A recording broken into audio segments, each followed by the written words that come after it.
युती नाही, तडजोड नाही. साताऱ्यात शिंदे सेनेचा एकला चलोचा नारा. महायुतीवर शंभूराज देसाईंचा थेट ब्रेक.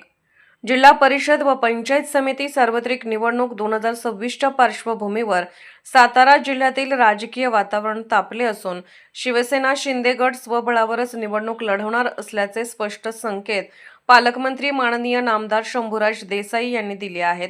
महायुतीसाठी आता कोणताही पुढाकार घेणार नसल्याची ठाम भूमिका त्यांनी मांडल्याने साताऱ्यातील महायुतीच्या चर्चांना पूर्णविराम मिळाल्याचे चित्र आहे.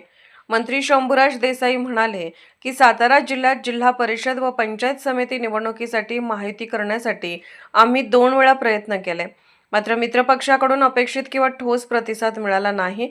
त्यामुळे आता युतीसाठी मी स्वतः पुढाकार घेणार नाही या स्पष्ट भूमिकेमुळे शिंदे सेनेने एकला चलोचा मार्ग स्वीकारल्याचे जवळपास निश्चित झाले आहे. ते पुढे म्हणाले की 27 जानेवारीपर्यंत कुणाच्या मनात बदल असेल तर काही ठिकाणी तडजोड होऊ शकते, मात्र संपूर्ण जिल्ह्यात महायुती होण्याची शक्यता आता अत्यंत कमी आहे. या वक्तव्यामुळे स्थानिक पातळीवर केवळ मोजक्याच जागांवर समन्वयाची शक्यता असल्याचे संकेत मिळत आहेत.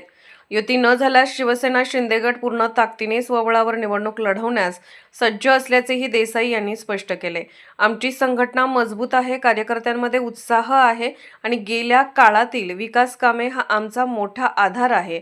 त्या जोरावर आम्ही मतदारांसमोर जाणार आहोत असा आत्मविश्वास त्यांनी व्यक्त केला. मंत्री शंभूराज देसाई यांच्या थेट आणि रोखठोक भूमिकेमुळे सातारा जिल्ह्यातील राजकीय समीकरणामध्ये मोठी खळबळ उडाली असून आगामी जिल्हा परिषद व पंचायत समिती निवडणूक अधिकच तीव्र, थेट आणि चुरशीची होणार असल्याचे स्पष्ट संकेत मिळत आहेत. त्याला वाढवण्याचं काम हे निश्चितपणे या ठिकाणी आपण सगळ्यांनी मिळून पुढच्या काळामध्ये करायचं. मी सांगितलं, मी आमदार असताना प्रयत्न केला, मंत्री असताना प्रयत्न केला, पालकमंत्री असताना प्रयत्न केला आणि मी सुद्धा जसं साहेबांचं लोकनेते साहेबांचा दृष्टिकोन होता तसं राज्यातली केंद्रातली ज्या योजनांचा अंमलबजावणी करायची त्याचा पहिला लाभ माझ्या तालुक्याला कसा मिळेल याचा प्रामाणिक प्रयत्न सत्ता माझ्याकडे असताना प्रत्येक वेळा या ठिकाणी मी केला. आणि म्हणूनच आज जे एवढं मोठं विकासाचं जाळं मतदारसंघामध्ये दिसतंय त्याच्यासाठी लोकप्रतिनिधी हा जागरूक असावा लागतो, लोकप्रतिनिधी हा सतर्क असावा लागतो, आमदार मंत्री डोळे उघडे ठेवून काम करणारा असावा लागतो. नाही तर इकडे विधानसभेचं अधिवेशन चालू आहे आणि इकडे डोळे मिळून डुलक्या काढायचं काम चाललंय.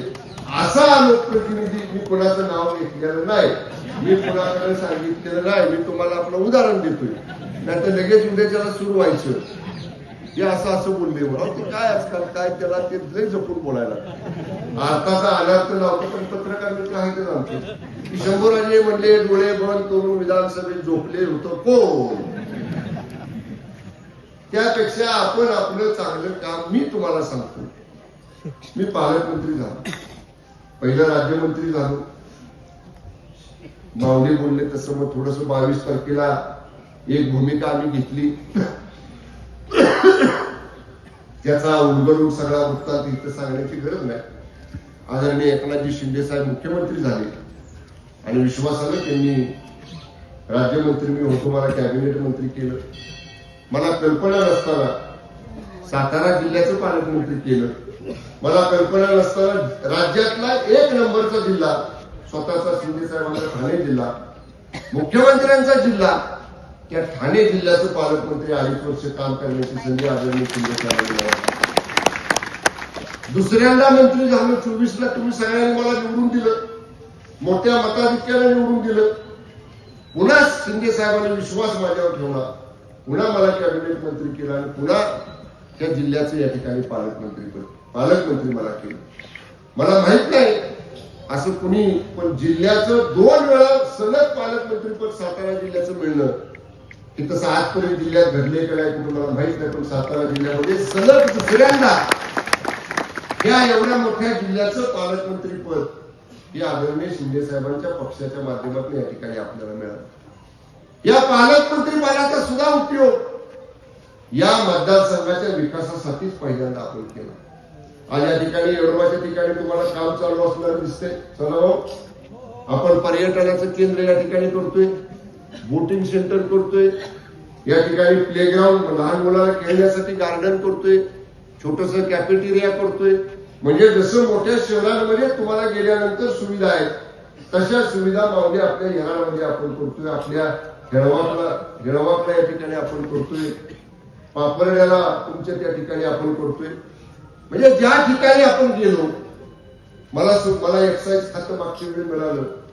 मला म्हणले दारूचं खातं आहे म्हणले, त्या दारूच्या खात्यातनं मतदारसंघाला काय मिळणार. हे आमचे समोरचे म्हणायला लागले, म्हणले बिअर बारची संख्या वाढली मतदारसंघ. निवडणुकीला माझ्यावर झाली की टीका. म्हणले बिअर बारची संख्या ह्यांच्याकडे खातं आलं आणि ह्यांनी म्हणजे बिअर बारची संख्या वाढवली.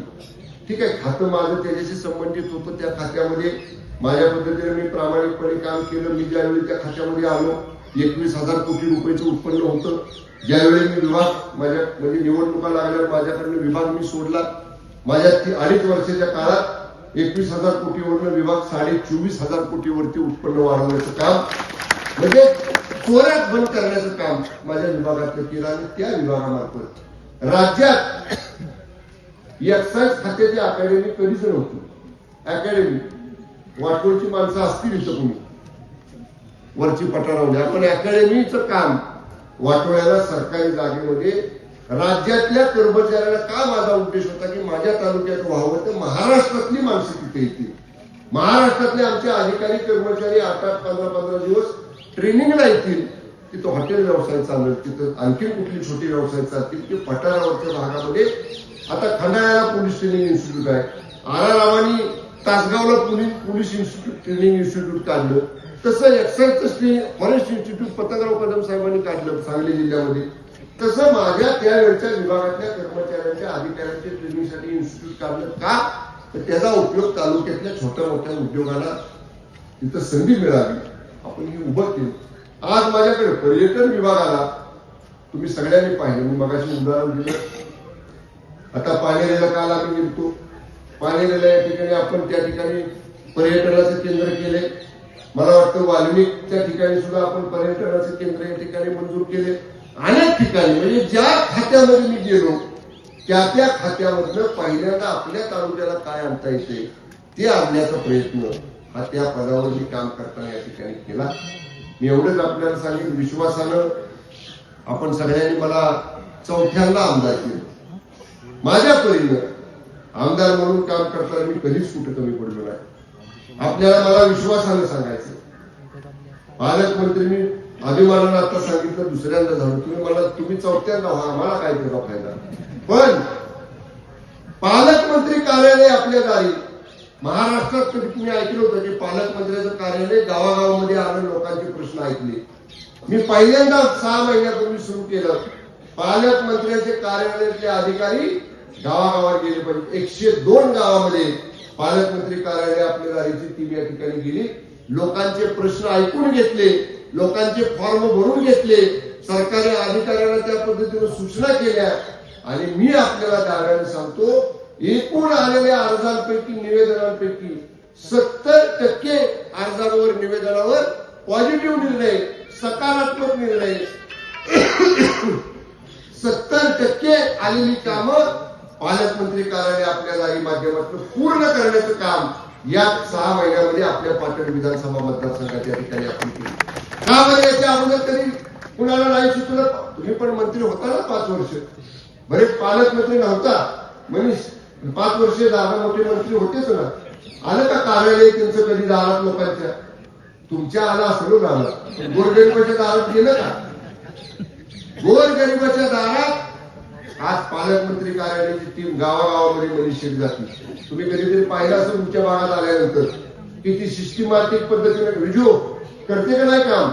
मी सांगण्यापेक्षा तुम्ही लोकांनी सांगितलं पाहिजे. ही नवीन आणि लोकांना मी दाव्याला सांगतो, मी अजून त्याचं विश्लेषण केलेलं नाही, पण ज्या 70% लोकांचे प्रश्न सुटले ते जर पालकमंत्री कार्यालय आपल्या दारीमध्ये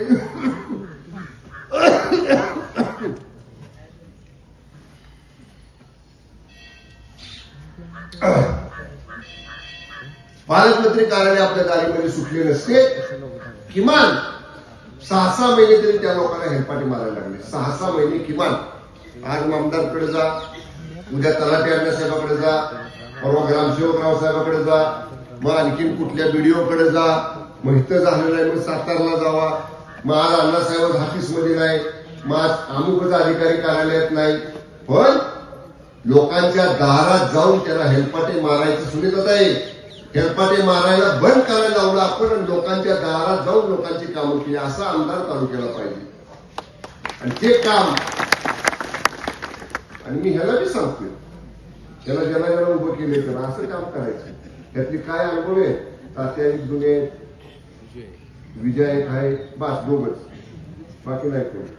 पण सगळ्यांना माझ्या सूचना आहेत. मी भाषण सांगितलेलं ऐकले का, लोकांच्यासाठी काम करायचे.